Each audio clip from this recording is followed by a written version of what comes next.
Ladies and gentlemen, we are back with more Mr. Ballin. It's been a while. I appreciate all the love and support with you guys coming over and watching. Uh yeah, man. You know this brother with his storytelling and this one right here, Death Finds a Way.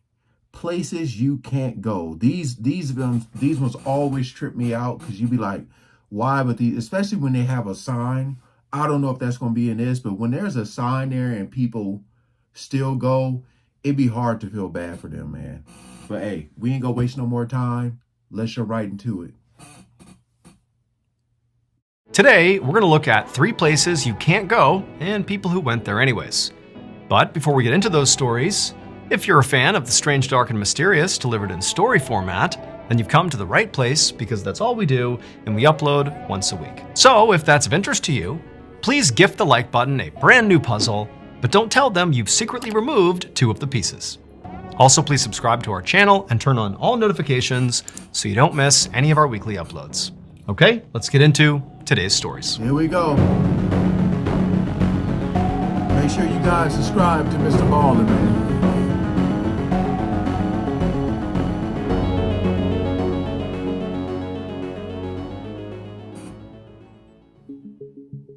Just before midnight on August 20th, 2012, a 19-year-old college student named Rose Marr and her best friend, 19-year-old Elizabeth Nass, walked down Main Street in their hometown of Ellicott City, Maryland. It was their last night together before they each would head back to college in separate states. And so to cap off what had felt like a perfect summer, they decided to grab a few beers, despite being underage, and head on over to their favorite hangout spot, a train trestle that ran over Main Street. A train trestle is literally a bridge, but for trains. Now, to be clear, this train trestle was not like some secret daredevil hideout spot. Lots of people knew about it. Lots of kids in town, including Rose and Elizabeth, had been up here many, many times. And while there was an active train track that ran across it, the ledge on the trestle where everybody would sit when they were up there was several feet away from the tracks, kind of safely out of the way. You could be up there looking down over the town, and a train could literally pass right by you and not affect you. So overall, it was safe. So Elizabeth and Rose climbed up onto the train trestle and took their seats along the ledge, safely away from the tracks. And then they cracked open a few beers and began talking about their upcoming semesters. They talked about which classes they were going to take and what they were looking forward to and really how much they were going to miss each other. And then at some point, Rose pulled out her phone and she took a photo of her and Elizabeth's feet dangling off the trestle. Basically, the photo captured their feet kind of hovering over Main Street. Then she posted that photo to Twitter, and then as soon as she hit post, she and Elizabeth heard this loud screeching sound coming from right behind them. Oh no. When they turned around to see what it was, something huge smashed into them, and then it went black. That loud screeching sound was the sound of a train passing by right behind them. But remember, the tracks are set far enough back that, the train, it couldn't hit them. And in this case, the train was not the thing that hit these 2 girls. Huh? Instead, it was something truly unfortunate that happened to them. When that train passed by the girls, it partially derailed. Not a full scale, like cars going everywhere off the tracks, but instead, several of these cars basically toppled over to their sides. And some of those cars that toppled over were carrying thousands of pounds of coal. And these were open cars. You can literally see the coal as the train goes by. And so as the train's going by, those cars topple, all this coal comes out, and the coal smashed into Rose and Elizabeth and fully buried them. It was like they were under an avalanche, but not of snow, of coal. And so by the time the girls were pulled out of the coal, they were already dead. Rose and Elizabeth were the only 2 fatalities from this derailment. Their families would later sue the railroad company, alleging negligence, and each family would receive a settlement, though the exact amounts were never disclosed. Like, when you think about, again, man, you got that movie, Final Destination. Like, who would ever think that? You know what I mean? Like when you're trying to explain this to the family and you say, yeah, they were found under coal. You're like, what? Oh, just the panic mode they must have been in. You know what I mean? Like you're buried under this and you can't breathe, nothing. Oh, that's sad. Dang. Out of bounds.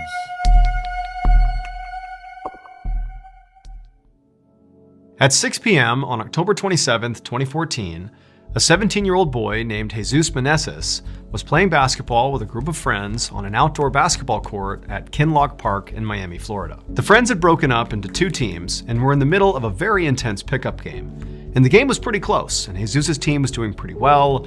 But at some point, when Jesus and his team had possession, one of his teammates just got frazzled by the defense and just took this crazy three-point shot from way behind the line, and the ball just sailed right past the hoop, completely missed it, air ball, and it bounced and then went clean over this chain link fence on the edge of the park. And as soon as this happened, Jesus and all of his friends let out a collective groan, because they knew basically anything that went over that fence was pretty much gone forever. But to Jesus' surprise, one of his friends turned to Jesus and was like, "Hey, why don't you just hop the fence and go get the ball?" Now, Jesus really did not want to do that. I mean, he had been coming to this park since he was like 1 year old with his family, and his mom and dad had always told him to never, ever climb that fence. Never. But now, Jesus' friend who had asked him to do this had kind of like turned it into a dare, and he's like, "No, really, come on, Jesus, like, go hop the fence and get the ball." And the other friends had kind of picked up on this, and they were kind of egging it on, being like, "Yeah, Jesus, go over there, get the ball." And so Jesus knew, like, this is not a good idea. I cannot go over that fence. But here I am, surrounded by all my peers, basically egging me on to go do it, and he didn't want to look weak or scared, and so he's thinking to himself, hey, what's the worst that could happen? And he's like, all right, I'll go get it. And so Jesus left the basketball court and walked over to this fence. And it was about 7 feet tall, and there was all this barbed wire across the top of it. And so as he's standing there looking at the fence, he turns back around, and his friends are all smiling like, "Yeah, go get it." And so he's like, okay. And he begins climbing the fence. And he gets to the top and he reaches the barbed wire, and he very carefully positions himself so he doesn't cut himself on the way over. And right after he's cleared the barbed wire, he kind of tumbles to the other side of the fence.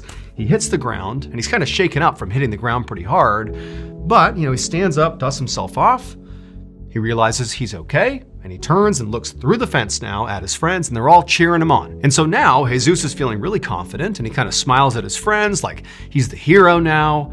And he turns, and sure enough, there's the basketball, just a few feet away. So he walks over, picks up the basketball, and chucks it over the fence back to his friends. And Jesus was about to climb over the fence and go rejoin his friends when he happened to look back in the direction of where his basketball had been, and he noticed there was another basketball that somebody else had lost over this fence.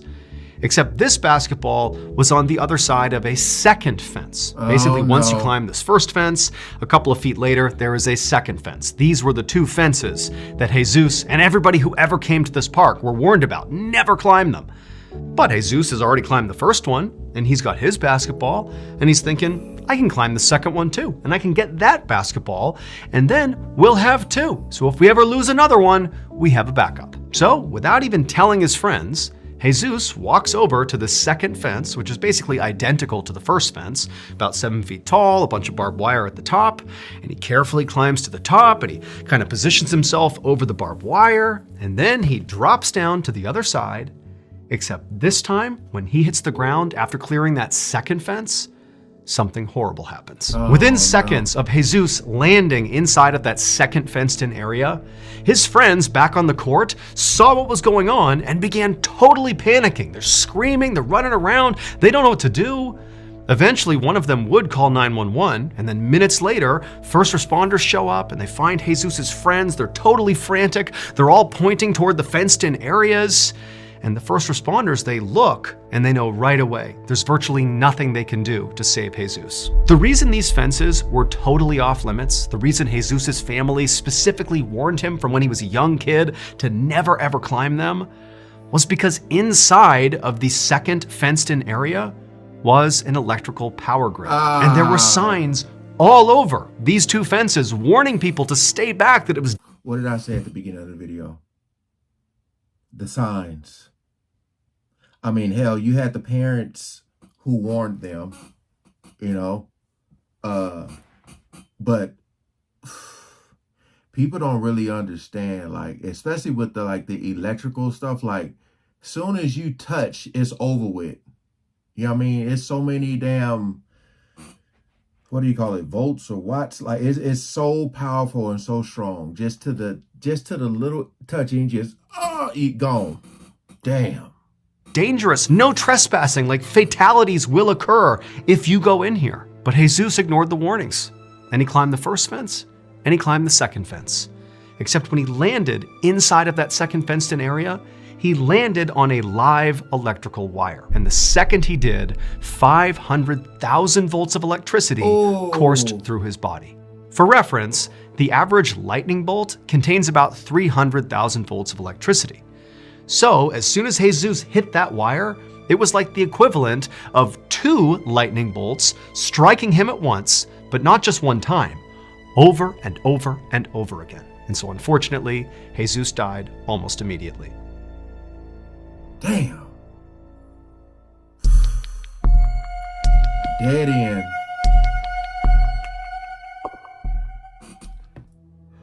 On the afternoon of April 22nd, 2023, a 49-year-old father of 3 named Carl O'Keefe crawled through a cave system in Cumbria, England. He was on his hands and knees shuffling his way forward, and the only light that guided him through this tight, small tunnel was the headlamp on his head. So Carl was an adventurer.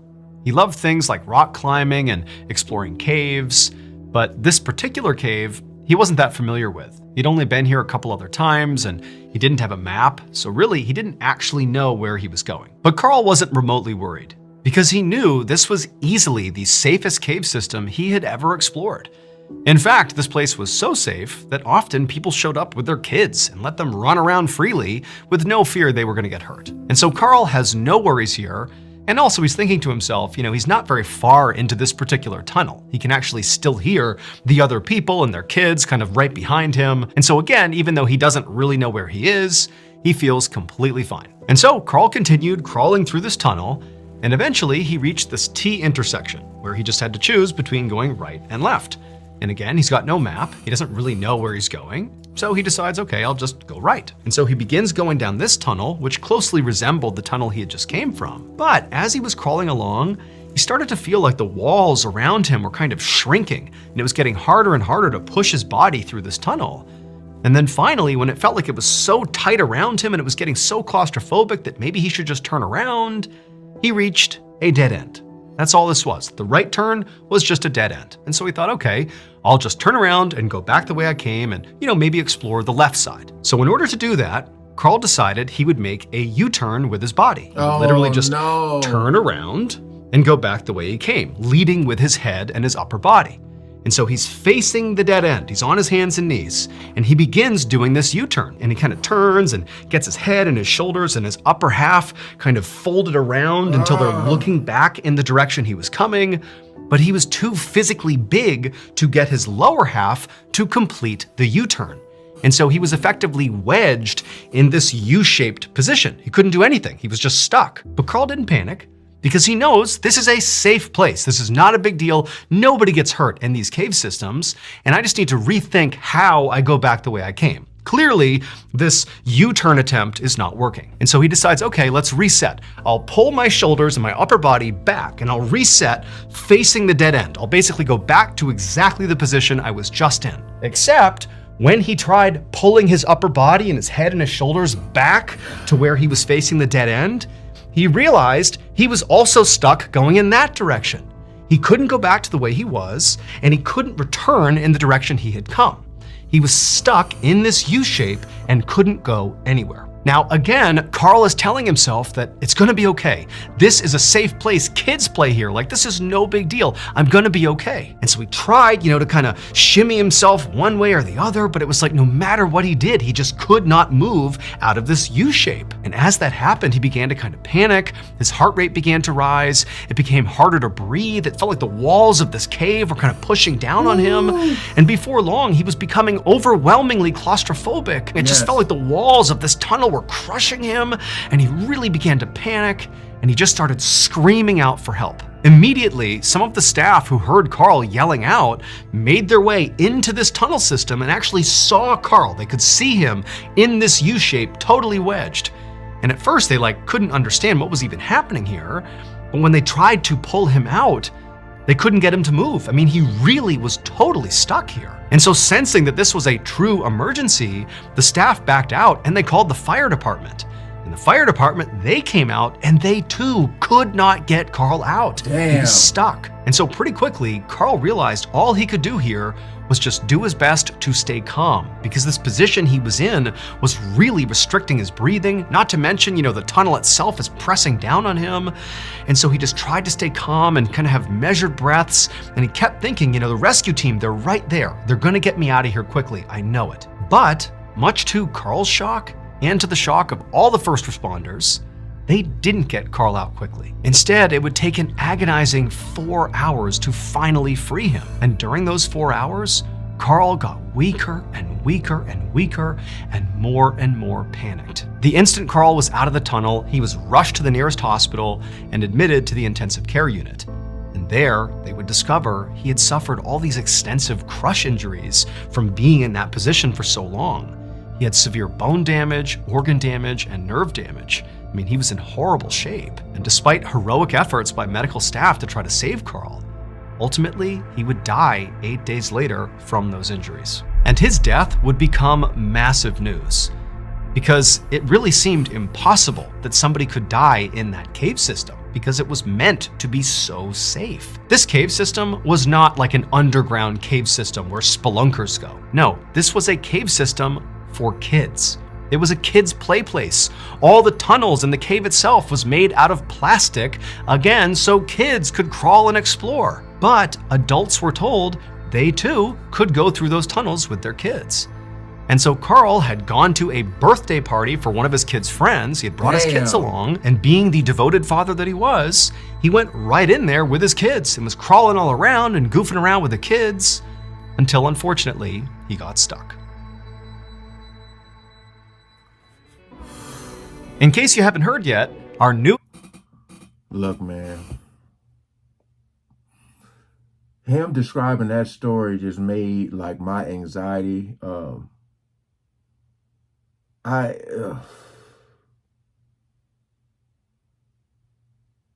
You in his mind, he thought he could turn, but he should have crawled backwards. But it's just like getting stuck. And then finally getting pulled out of there, only to die 8 days later. Oh man, that really made my blood just boil. Oh, that was a tough one to listen to, because just hearing that moment when reality sinks in, especially when you are screaming for help, and someone finally comes, it's like you kind of go, oh God, thank you, somebody's here to rescue me, and they can't get you out. And then they said, we're gonna call the fire department. And you're like, for sure they'll get me up out of here. You're like, but knowing you're being wedged in there, oh my goodness, man, that's tough.